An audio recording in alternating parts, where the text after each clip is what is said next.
It's February 16th, 2017. It's the day of the Biathlon World Championship individual competition in Hochfilzen, Austria.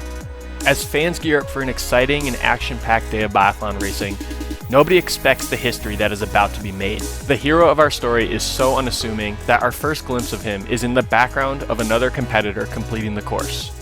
For the 102 starters in today's competition, the United States' Lowell Bailey started third to last with bib 100.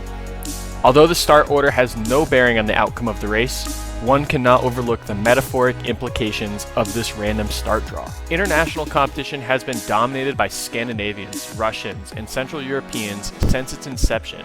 But today, on this warm Thursday afternoon, the United States will finally have their day.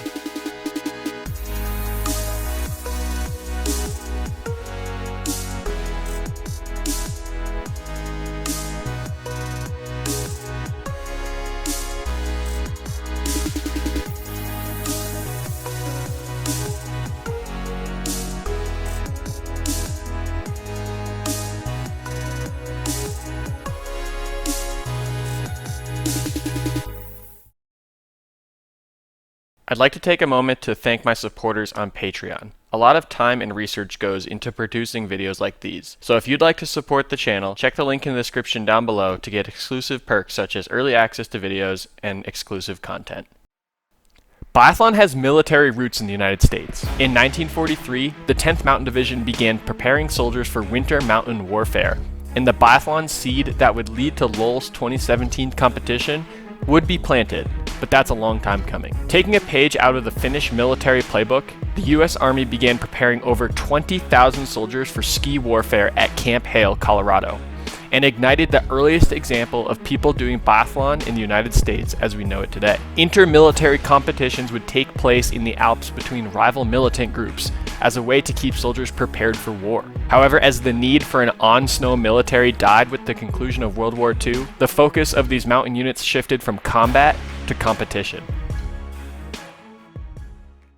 However, despite the military roots in the United States and Lowell's competency with the rifle as he completes the course already having hit his first 10 targets, Lowell has no affiliation to the military and is the product of a decades-long struggle for the sport to gain independence and sustainability in the United States. It wasn't until 1965 that the first civilian competitor participated in a US Biathlon event when the Williams Lake Resort hosted the first US Biathlon Championships in Rosendale, New York. As a result of these national championships, 2 civilian competitors qualified for international competition, and the question arose, who would support these competitors as they represented the US but were not a part of the US military? In 1966, the Modern Pentathlon Association reluctantly adopted biathlon and became the sport's governing body. Yeah, the event that features fencing, swimming, horseback riding, shooting, and running was now also responsible for biathlon. While there was still major influence and support from the military, and the majority of biathletes in the United States were soldier athletes, things with the Modern Pentathlon Association were not going well. For one, the MPA had no intention of financially supporting the sport of biathlon, and when the military sport budget was slashed as a result of the Vietnam War, biathletes in the US became true amateurs. Forget stipends or salaries, there wasn't even enough money for travel or equipment. The MPA was also facing an embezzlement lawsuit and doping allegations from the 1979 World Pentathlon Championships, so it was clear that biathlon needed to forge its own path.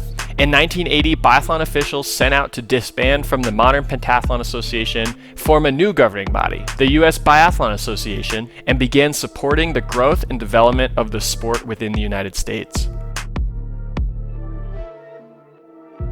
Lowell Bailey is a direct result of the support USBA has invested into the sport. Having competed on the international biathlon circuit for 14 seasons leading up to this competition, he is a 3-time Olympian and had actually earned a podium once prior in his career. His World Cup silver medal in 2014 was powered by his strength as a biathlete, good shooting. Throughout his career, Lowell would rely on above-average shooting to earn consistent results, and heading into this World Championship competition, his shooting percentages were unmatched, and today was no exception, as he fired down his next 5 targets and he moved into the lead. However, US Biathlon fans knew the win was not secured yet. Biathlon World Championship events had been organized since 1958, and it would be 30 years of biathlon competition before the US would earn its first podium result at an international event. Josh Thompson's silver medal at the Home World Championships in Lake Placid, New York in 1987 was but a blip on the radar relative to European dominance. On occasion, the United States would see promising results like Susan Dunkley's bronze medal at the World Cup competition 3 months prior. However, in the history of international biathlon competition, in 1,069 races and 3,340 attempts, the US has never won an international event. Fans can recall being in a similar position at the 2013 World Championships when Tim Burke was winning the individual competition as he headed into the final shooting stage with a perfect record. Missing this single target was the only difference between gold and silver for the United States. As Lowell approached his final shooting stage with all the attention focused on him, he showed the world what he was capable of with the rifle. Left-handed, winded a left-handed shot, last win, an individual world title. I'm going back to the 80s. Swedish guy. 17. 18 down. 19 down. One shot between Bailey and a medal. Yes! It's all the way for Lowell Bailey. Wow. 38.56. I think I heard... But this victory wasn't going to come easy. He had mere seconds advantage over his European rivals, and the American athlete was going to have to give it everything he had to secure the first victory the United States has ever seen. Technical corner to go. This perhaps the trickiest part of the course as he breaks to the right. 42.04. He's going to be very, very close. He had a 6-second lead coming out of the stadium, and he now has to produce an unbelievable ski. 17.2 gone. He's got another 2.8 kilometers to survive. This is bad news for the American, losing that margin on the easier part of the course, Patrick. Now it's the hard part of the course. Unless, of course, he decided to save something for the big climb. Looks like an injection of speed from Lowell Bailey. If he wants the gold, this is going to have to hurt more than any other ski session he's ever done. Come on, Lowell Bailey. Come on. It's survival now. This is the moment that he's waited for all his biathlon career. Now Bailey up towards 18.9 with 1,100 metres to go from the top of this climb. He's still got the work rate, and he's still got that 2-second margin. It is a possibility. Look how many are giving him the support running up the top of that mountain. But he's on his last legs, Mike. No doubt about it. That 2.4 is painfully slim. Oh, look at his shoulders, look at his head rolling left and right, his mouth wide open, trying to suck in the oxygen. A medal is a fantastic result for the Americans. Make no mistake about that, but a gold medal would change things for them. 1/10 of a second now. Moravec, is he smiling? He is smiling, but is it enough? The margins are so minute, and if Lowell can hit this last couple of 100 metres with absolutely everything, he's still got a chance at that gold. We're going to get our 8th nation on the podium. There's no doubt about that, because the margin between Moravec and Martin Fourcade is 17.9, 48.10. He's got, some 30 seconds remaining. He's yet to come into the stadium. It's not going to happen, I don't think, for Lowell Bailey, but it will be close. Martin Fourcade watching on as well. Is he going silver or is he going bronze? Lesser knows that he's going off the podium. There's no doubt about that.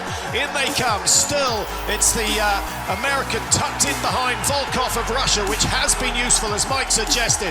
48.1, 48.10, the time he's after. Bailey's recovered in the last 500 metres, and he's made it. He's made it. 3.3 seconds. And Moravec is the man who misses out. Lowell Bailey, the world individual champion. The celebrations will start, and they'll run all the way through to Sunday. Wow, what an effort. Where did he find those 3 seconds?